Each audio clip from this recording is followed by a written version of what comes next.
सिला तूर दी हलस हमरा मुहामा में मुहामा ले हुर दी हलस छौरा कक्का बड़ी यारी सिला तूर दी हलस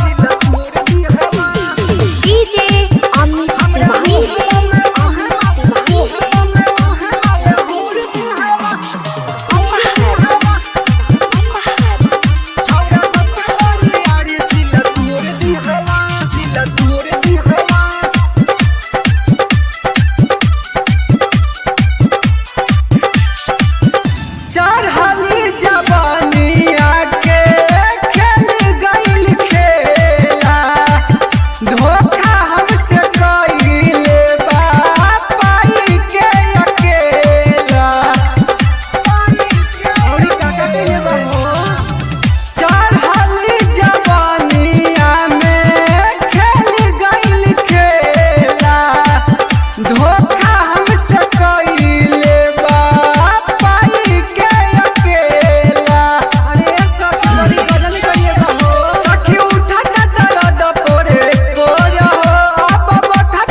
सखी हमारा से मजा भरपूर ली हलस छौरा कक्का बड़ी यारी सिला तूर दी हलस सखी हमारा